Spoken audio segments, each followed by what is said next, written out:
Hello,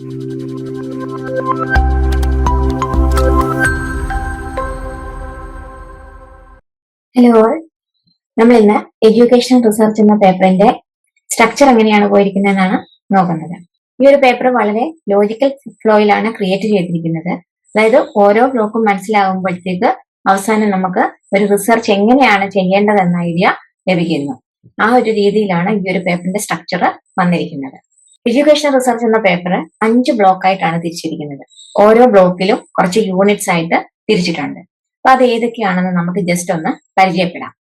first block എന്ന് പറയുന്നത് perspective of knowledge. Second block different types of studies in education and research. Third block research design. Fourth block data analysis and interpretation. Fifth block research report and applications. ഈ 5 block different units ഉണ്ട്. അത് ഏതൊക്കെയെന്ന് നമുക്ക് ഒന്ന് നോക്കാം. First ബ്ലോക്കായ perspective of നോളജിനകത്ത് knowledge എന്താണെന്നും അത് എങ്ങനെയാണ് അക്വയർഡ് ചെയ്യുന്നതെന്നും ഡിഫറെന്റ് സോഴ്സസ് ഓഫ് നോളജുമാണ് പരിചയപ്പെടുന്നത്.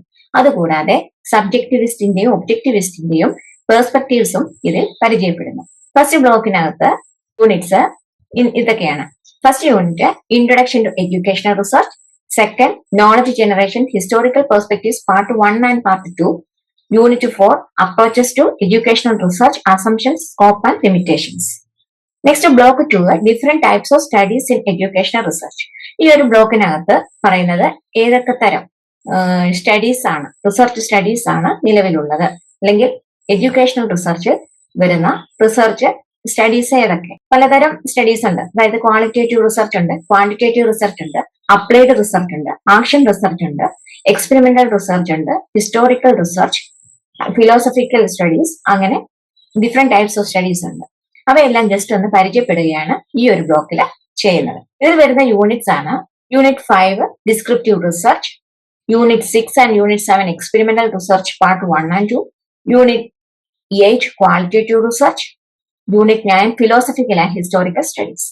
ബ്ലോക്ക് 3 എന്ന് പറയുന്നത് റിസർച്ച് ഡിസൈൻ ആണ്. റിസർച്ച് ഡിസൈൻ എന്ന് പറയുന്നത് റിസർച്ച് സ്റ്റഡിയുടെ ബാക്ക് ബോൺ ആണ്, അതായത് നട്ടെല്ലാണ്. അപ്പൊ റിസർച്ച് ഡിസൈൻ ഫ്ലോപ്പ് ആയി പോയി കഴിഞ്ഞാൽ നമ്മളുടെ റിസർച്ച് സ്റ്റഡി ആകെ താറുമാറാകും. അതുകൊണ്ട് ഫ്ലോപ്പ് ആകാതെ നല്ലൊരു റിസർച്ച് സ്റ്റഡി നടത്തണമെങ്കിൽ റിസർച്ച് ഡിസൈൻ ആണ് നമുക്ക് ബലം നൽകുന്നത്. റിസർച്ച് ഡിസൈൻ എങ്ങനെയാണ് വരുന്നത് എന്നതാണ് ഈ ഒരു ബ്ലോക്കിനകത്ത് പരിചയപ്പെടുന്നത്. റിസർച്ച് ഡിസൈനകത്ത് വരുന്ന യൂണിറ്റ്സ് ആണ് identification of problem and formulation of research questions. Problem എങ്ങനെ ഐഡന്റിഫൈ ചെയ്യാമെന്നും റിസർച്ച് ക്വസ്റ്റ്യൻസ് എങ്ങനെയാണ് ക്രിയേറ്റ് ചെയ്യേണ്ടത്, ഫോർമുലേറ്റ് ചെയ്യേണ്ടതെന്നും യൂണിറ്റ് 10 പരിചയപ്പെടുന്നു. നെക്സ്റ്റ് യൂണിറ്റ് 11 ഹൈപ്പോത്തസിസ് എന്താണെന്ന്, അതിന്റെ നേച്ചറും അതെങ്ങനെയാണ് ഫോർമുലേറ്റ് ചെയ്യുന്നതെന്ന് പഠിക്കുന്നു. യൂണിറ്റ് 12 സാമ്പിളിംഗ് ആണ്. അതായത് ഒരു റിസർച്ച് സ്റ്റഡിക്ക് ആവശ്യമായ സാമ്പിൾ ഏതാണ്, എന്തൊക്കെയാണ്, അതാണ് നമ്മൾ ഈ യൂണിറ്റിലൂടെ പരിചയപ്പെടുന്നത്.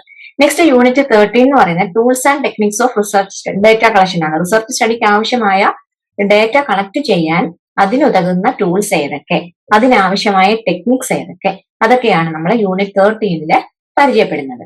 ഈ ഒരു ബ്ലോക്ക് 3 ഇത്ര യൂണിറ്റ്സ് വരുമ്പോഴത്തേക്ക് റിസർച്ച് ഡിസൈൻ കംപ്ലീറ്റ് ആവും. ഇതിന് ശേഷമാണ് നമ്മൾ റിസർച്ചിലേക്ക് കടക്കുന്നത്. ബ്ലോക്ക് 4 എന്ന് പറയുന്നത് ഡാറ്റ അനാലിസിസ് ആൻഡ് ഇന്റർപ്രിട്ടേഷൻ ആണ്.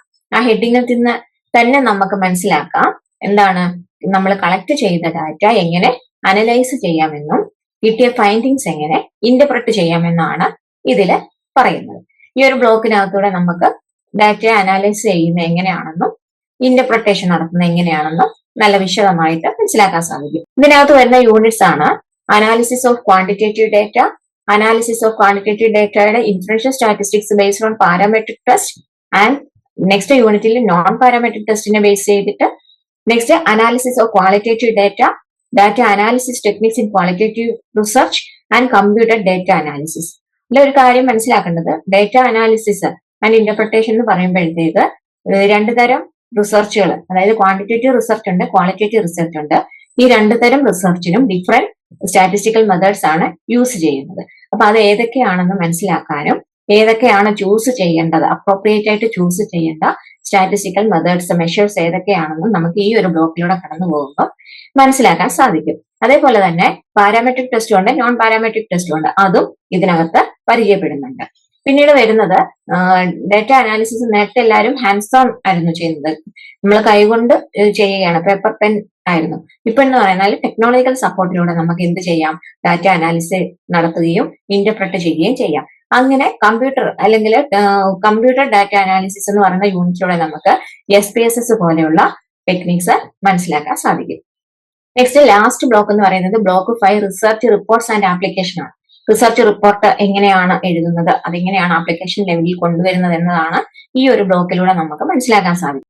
ഇതിനകത്ത് വരുന്ന യൂണിറ്റ്സ് ആണ് റൈറ്റിംഗ് പ്രൊപ്പോസൽ ഓർ സിനോപ്സിസ്, അതായത് പ്രൊപ്പോസൽ അല്ലെങ്കിൽ സിനോപ്സിസ്, റിസർച്ചിന്റെ സിനോപ്സിസ് എങ്ങനെയാണ് എഴുതേണ്ടത്. യൂണിറ്റ് 21 എന്ന് പറയുന്നത് മെത്തേഡ്സ് ഓഫ് ലിറ്ററേച്ചർ സെർച്ച് അല്ലെങ്കിൽ ലിറ്ററേച്ചർ റിവ്യൂ എങ്ങനെയാണ് തയ്യാറാക്കേണ്ടത്, അതിന്റെ മെത്തേഡ്സ്. യൂണിറ്റ് 22 എന്ന് പറയുന്നത് research report, various components and structures. Research report എഴുതുന്നതിന്റെ കമ്പോണൻസ് അതിന്റെ സ്ട്രക്ചർ എങ്ങനെയാണെന്ന് യൂണിറ്റ് 22 മനസ്സിലാക്കാം. യൂണിറ്റ് 23 വരുന്നത് scheme of chapterisation and referencing, അതായത് എങ്ങനെയാണ് റിസർച്ച് റിപ്പോർട്ടിന്റെ ചാപ്റ്ററുകൾ വരുന്നത്, അതിനകത്ത് വരുന്ന റെഫറൻസ് എങ്ങനെയാണ്. പലതരം റെഫറൻസിങ് ടൈപ്പ് ഉണ്ട്, അതായത് MLA ഉണ്ട്, APA ഉണ്ട്. അപ്പൊ അതിൽ ഏതാണ് ചൂസ് ചെയ്യുന്നത്, ഏത് റിസർച്ച് സ്റ്റഡിക്ക് അല്ലെങ്കിൽ എഡ്യൂക്കേഷണൽ റിസർച്ചിന് ഏതാണ് അപ്രോപ്രിയേറ്റ് ആയിട്ടുള്ള റെഫറൻസിങ്, ഇതൊക്കെയാണ് നമ്മൾ ഈ ഒരു ബ്ലോക്ക് 5 മനസ്സിലാക്കുന്നത്. അപ്പൊ ഈ ഇത്രയും പറഞ്ഞതിൽ നിന്ന് മനസ്സിലായി കാണും ഓരോ ബ്ലോക്കും അടുത്ത ബ്ലോക്കിലോട്ട് കടക്കുന്നതിന്റെ പടിയാണ്. അപ്പൊ ഒന്നിന്റെ പിന്തുടർച്ചയാണ്. അപ്പൊ ഒരു ബ്ലോക്ക് മനസ്സിലാക്കിയാൽ മാത്രമേ എന്ത് ചെയ്യത്തുള്ളൂ, അടുത്ത ബ്ലോക്ക് എന്താണെന്ന് നമുക്ക് പിടികിട്ടത്തുള്ളൂ. അതുകൊണ്ട് തന്നെ നല്ല ഒരു ലോജിക്കൽ ഫ്ലോയിലാണ് ഈ ഒരു പേപ്പർ സ്ട്രക്ചർ ചെയ്തിരിക്കുന്നത് നമുക്ക് പറയാം. വളരെ ഈസി ആയിട്ട് മനസ്സിലാക്കുന്ന പോലെ യൂണിറ്റ്സ് ആയിട്ട് തിരിച്ചിട്ടുമുണ്ട്. ഇത്രയാണ് എഡ്യൂക്കേഷൻ റിസർച്ച് എന്ന പേപ്പറിന്റെ സ്ട്രക്ചർ. Thank you.